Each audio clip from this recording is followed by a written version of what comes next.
नमस्कार किसान भाइयों, स्वागत है आपका अपने नए YouTube चैनल धरती पुत्र में। सभी किसानों की ये सोच होती है कि एक ऐसी फसल लगाई जाए जो फसल है या तो उसका जो उत्पादन है वो अच्छा निकले और उसकी जो है डिमांड पूरे वर्ष भर जो है बनी रहे मार्केट में। तो एक ऐसी फसल के बारे में हम बात करने वाले हैं। और हाँ, अगर उसका जो है रेट अगर अच्छे भी ना हो तो उसको अच्छे से स्टॉक करके हम रख सकें और बाद में उसका जो है मार्केटिंग उसकी कर सकें, उसका जो है सेल कर सकते हैं। तो चलिए हम बात करने वाले हैं आज प्याज की फसल के बारे में। जी हाँ दोस्तों, प्याज की जो फसल है वो पूरे साल भर बहुत ही अच्छे दामों में इसका जो है रेट रहती है, आपको भी पता है। और अब मैं इसकी बात करने वाला हूँ कि किस प्रकार से इस फसल को है अपन कर सकते हैं, किस तरह से इसको जो है अपन लगा सकते हैं अपने खेतों में। कई सारे किसानों को ये जानकारी नहीं होती है। प्याज की फसल जो है इसकी जो सुंदरता है इतनी है कि अगर हम इसकी बात करें तो मतलब जो है कई किसानों को ये जो है फर्श से लेकर और अर्श तक अपनी उत्पादन की बदौलत इसने जो पहुंचाया है। तो इसके अंदर जो है ये खूबी बहुत अच्छी है। ये जो है पिछले सालों की अगर अपन बात करें तो पिछले जो साल हैं उनमें किसान के जो पिछले जो नुकसान होते हैं उसकी भरपाई करने की भी ये जो है दम रखती है। तो चलिए हम वीडियो को शुरू करते हैं, जानकारी आपको शुरू करते हैं। तो सबसे पहले जो है प्याज की फसल का समय की अगर मैं बात करूं तो हमारे देश में जो है फसल चक्र के अंदर प्याज की फसल के 2 चक्र होते हैं। एक तो होती है अपनी खरीफ की जो फसल होती है, खरीफ की फसल एक रबी के सीज़न में जो बोई जाने वाली प्याज की फसल है। अभी मैं बात करने वाला हूं आपको रबी के सीज़न में जो फसल जो होती है किसान भाइयों, उस फसल के अंदर अपन जैसे बुवाई है, एक तो अपन बुवाई करते हैं जैसे सीधा बीज डाल के बुवाई करना, एक होती है अपन की जैसे रोपाई करना जो कि अपन नर्सरी तैयार कर लेते हैं। नर्सरी तैयार करने के बाद में जो है उसकी रोपाई करते हैं सीधा। तो बीज डालकर अपन सीधा बुवाई करते हैं तो उसमें थोड़ा टाइम ज़्यादा लगता है, 3 से 4 महीने का जो है टाइम उसमें लग जाता है अमूमन। लेकिन अगर हम बात करें कि जैसे अपन बिना नर्सरी अपन को तैयार की हुई है पहले से ही और उसको लगाएं तो आपको 6 हफ्ते के लगभग 6 से 7 हफ्ते में ये जो है तैयार हो जाती है बिल्कुल आपके हार्वेस्टिंग के लिए। तो अगर आपको आपने नहीं लगाई है तो नर्सरी लगाने का सही टाइम है नवंबर महीने के लास्ट वीक तक है, दिसंबर तक भी फर्स्ट वीक तक अपन लगा सकते हैं नर्सरी अगर आपको लगाना है बीज। और बीज की अगर मैं बात करूं मात्रा की, तो जो मात्रा है बीज की 2 किलो से 2.5 किलो बीज जो है प्रति एकड़ के लिए, 1 एकड़ में जो फसल लगानी है उसके लिए नर्सरी के लिए अपन को 2.5 किलो के लगभग जो है बीज आपको लेना है और उसको जो है नर्सरी तैयार कर लेनी है। आपकी नर्सरी तैयार हो गई है, उसके बाद में अब अपन बात करते हैं अगली कि खेत को जो है फसल के लिए किस तरह से तैयार करना है। तो जो फसल है क्योंकि जितनी भी कंद वर्गीय या सब्जी वर्गीय फसल होती हैं जैसे लहसुन है, इसमें अदरक की जो बात करें अपन, आलू भी होता है और कई ऐसी फसलें हैं जो भी सब्जी वर्गीय फसलें होती हैं उनके लिए खासकर मैं कई बार आपको बता चुका हूं पहले पिछली वीडियो में, आप वहां जाकर देख भी सकते हो कि जो फसल होती है इसके लिए सब्जी फसलों के लिए आपको खेत को विशेषकर अच्छे से तैयार कर लेना है और उसमें आपको जो है खाद की मात्रा विशेष तरीके से डालनी है। तो खेत को तैयारी करने के लिए अपन सबसे पहले बात करते हैं जुताई की। जुताई आपको विशेषकर गहरी और अच्छी जुताई, जितनी अच्छी आप जुताई करोगे फसल उतना ही अच्छा आपको उत्पादन देने वाली है, ये बात ध्यान रखनी है आपको। तो जुताई की अपन बात करें तो अच्छे से मिट्टी को भुरभुरा बना लेना है और आपने अगर अच्छे से जुताई कर दी है तो जुताई के बाद में अपन उसमें जो है नर्सरी किस तरह से लाएंगे अपन लगा करके उसमें जो है उखाड़ के, तो उसमें आपको विशेषकर ध्यान रखना है कि नर्सरी लगाने से पहले आपको खाद की मात्रा की मैं बात कर लेता हूँ। खाद की जो मात्रा है जैसे सबसे पहले अपन को 1 एकड़ की मैं लेकर चलता हूँ हमेशा, क्यों एकड़ की जो है फिक्स माप होती है। तो उसके लिए अपन जो है 3 से 4 ट्रॉली जो गोबर की खाद होती है, विशेष प्रकार की जो अपन की सड़ी गली खाद होती है, सबसे बेस्ट जो बताई है जैविक खाद जिसको बोलते हैं वो, या फिर वर्मी कंपोस्ट जो है आप उसमें डाल सकते हो खेत में। और साथ ही उसमें अगर मैं मात्रा की बात करूं तो उसमें अपन जो है 100 केजी प्रति एकड़ के हिसाब से SSP सिंगल सुपर फॉस्फेट के नाम से जो है मार्केट में मिलता है, वो आप डाल सकते हो किसान भाइयों।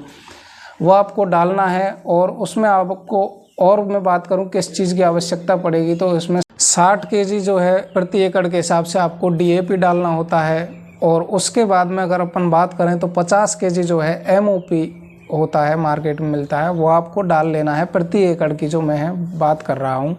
उसके बाद में आपको जो है 10 केजी जो होता है माइक्रो न्यूट्रेंट्स जो होते हैं वो आपको डाल लेने हैं, एग्रोमिन के नाम से मार्केट से जो है आते हैं, और वो आपको डालना है। उसके बाद में 5 केजी जो है सल्फ़र आपको विशेष रूप से डालनी है, 90% WG की फॉर्म में आती है, वो आपको डाल लेनी है। और उसके बाद में मैं बात करूं आपको तो 5 केजी जो है आपको कार्टफ हाइड्रोक्लोराइड जो कार्डन 4G के नाम से आता है मार्केट के अंदर, वो आपको ले लेना है, या फिर फिप्रोनिल थाइमेथॉक्साम का जो कॉम्बिनेशन होता है वोल्टाक्स के नाम से मार्केट में आता है, वो आपको ज़रूर ले लेना है। और फिर उसके बाद में बात करते हैं उसका भुरकाव आपको अच्छे से करना है। दोस्तों, सभी किसान भाइयों के लिए ये जानकारी मैं देना चाहता हूँ विशेषकर मेरी तरफ से, कि जो आपको भुरकने की जो है सबसे सही विधि मैं आपको बताऊं, जो खाद हैं इनको सभी को मिलाना है मिक्स करके एक साथ खेत में। एक बार तो आप इधर से यूँ भुरकना है, एक बार आपको इधर से यानी कि उत्तर से दक्षिण भुरकना है, फिर एक बार आपको पूरब से पश्चिम भुरकना है। इससे आपके जो है खेत में समान रूप से पूरे खेत में जो है भुरकाव अच्छे से खाद का हो जाएगा। और उसके बाद में आपको रोटावेटर से आपको जुताई कर देनी है। और रोटावेटर से जुताई करने के बाद में अब बात करते हैं हम कि जो प्याज है उसको लगाने की विधि, खेत में रोपाई कैसे करेंगे। तो हमारे देश में एक तो मेड़ बनाकर भी जो है रोपाई की जाती है, एक आपके क्यारियाँ बनाकर रोपाई की जाती है, एक अपन के बेड बनाकर रोपाई की जाती है। क्यारियाँ बनाकर अपन रोपाई करते हैं तो क्यारियों की लंबाई चौड़ाई जो है वो ज़्यादा नहीं रखनी है, क्योंकि उसमें पानी की मात्रा जो है अगर रुकेगा पानी उसमें मात्रा ज़्यादा रहेगी, या फिर गीले रहेंगे तो उसमें सब्जी वर्गीय फसलों में फंगस की जो है बीमारी की समस्या ज़्यादा रहती है, और ऐसी बीमारियों से फसल नष्ट होने का खतरा रहता है। मिट्टी की मैं बात करूं तो एक तो आपको ऐसी मिट्टी लेनी है जिसमें पानी का निकास अच्छे से हो, जल निकास अच्छे से होना चाहिए, ज़्यादा देर तक आप पानी उसमें मिट्टी में नहीं रुकना चाहिए। बलुई दोमट या दोमट मिट्टी आपको देख लेनी है, उसमें आपको प्याज की फसल लगानी है।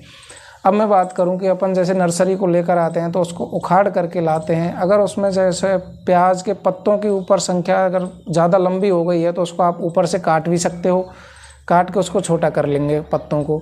उसके बाद में उसको अपन जो है एक मार्केट से जो है जैसे उपचारित करते हैं ना, अपन बीज को उपचारित करते हैं किसान भाइयों, उसी प्रकार से जो है अपन प्याज की फसल को रोपाई करेंगे। तो उसके लिए आपको बावस्टीन कार्बेंडिजम आता है, बावस्टीन के नाम से आता है, मैनकोजेब आता है, या फिर एक साफ पाउडर आता है, इसको आपको लेना है। और पानी के अंदर जो है इसमें आपको डालना है 1 ग्राम 1 लीटर के अंदर आपको डाल लेना है। 1 ग्राम 1 लीटर के डालने के बाद में उसमें आपको जो है अपने जो प्याज की फसल है जो नर्सरी तैयार की हुई है उसकी जड़ों को, जिधर उसकी जड़ होती हैं उनको डुबो के रखना है थोड़ी देर के लिए, और फिर उसको निकाल के अपन खेतों में ले जा कर के और अपन उसकी रोपाई कर देंगे। रोपाई करने के बाद में बात आती है पौधे से पौधे के बीच की दूरी। ये विशेष प्रकार से इस बात पर ध्यान देना है, ये बहुत महत्वपूर्ण होती है उत्पादन के मामले में। कई बार बता चुका हूँ और मैं बता भी रहा हूँ कि जो है क्वांटिटी से ज़्यादा आप क्वालिटी पर ध्यान देना शुरू कीजिए। क्वालिटी अच्छी होनी चाहिए आपकी चीज़ की, ताकि मार्केट में आपको अच्छे रेट भी मिल सकें और उत्पादन भी आपका अच्छा हो। तो पौधे से पौधे के बीच की दूरी आपको 4 से 5 इंच की दूरी जो है रखनी है, जिससे पौधा अच्छी तरह से विकसित हो और उसका जो कंद है वो अच्छे से फुटाव हो, मोटा हो, अच्छा हो। तो उसके लिए आपको ये ज़रूरी है। दूरी के बाद में अगर अपन बात करते हैं साइज जो है उसका मोटा हो जाएगा इससे। तो अब हमने कर दी है, जैसे आपको जो है खेत की रोपाई कर दी है, प्याज की अच्छे से आपने रोपाई कर दी है। रोपाई करने के बाद में बात आती है खरपतवार, जो कि खरपतवार अपन के निकल कर आएंगे, उनका आपको रोकथाम कैसे करनी है। टाइम से अगर आप रोकथाम कर दोगे तो खरपतवार से जो है नुकसान जो होता है उससे फसल बच जाएगी। तो खरपतवार नष्ट करने के लिए आपको जो है आप पहली सिंचाई जो है करोगे, पहला पानी दोगे उस फसल में, तो आपको जो है एक तो पेंडामेथिलीन आता है स्टम्प के नाम से, जो कि 1 लीटर 1 एकड़ में देना होता है, वो आपको ले लेना है। और भी कई प्रकार के आते हैं, तो वो आपको ले करके और या तो उसको किसी खाद में या मिट्टी में मिला करके अच्छे से खेत में भुरक दीजिए। और सिंचाई से पहले, या फिर आप उसको किसी स्प्रेयर की मदद से स्प्रे कर दीजिए, छिड़क दीजिए। और छिड़कने के तुरंत बाद पीछे से ही उसमें आपको सिंचाई करनी है, पानी भी उसमें आपको साथ ही साथ देना है किसान भाइयों, ये भी आपको विशेष ध्यान रखना है। और उसके बाद में जैसे अपन दोबारा से फिर आपको 40 से 50 दिन बाद अपन की फसल जो 40-50 दिन की हो जाएगी, उसके बाद में दोबारा फिर गुड़ाई का काम होगा। पहली गुड़ाई उसमें अपन करेंगे तो उस गुड़ाई के बाद में दोबारा से मिट्टी की जो परत है वो टूटेगी, तो दोबारा खरपतवार निकलेंगे, तो फिर से आपको एक बार स्टाम्प का जो है छिड़काव कर देना है उसमें। कई किसान भाई जो है ये जो पहली सिंचाई पर जो है छिड़काव नहीं कर पाते हैं, तो 20 से 25 दिन की फसल आपकी हो जाती है।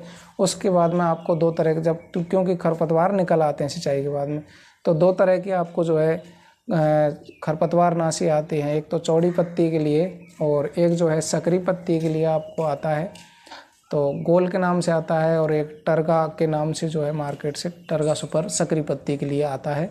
वो आपको ले लेना है और उसका जो है उसमें यूज़ करना है, उपयोग करना है, उसमें आपको छिड़कना है वो।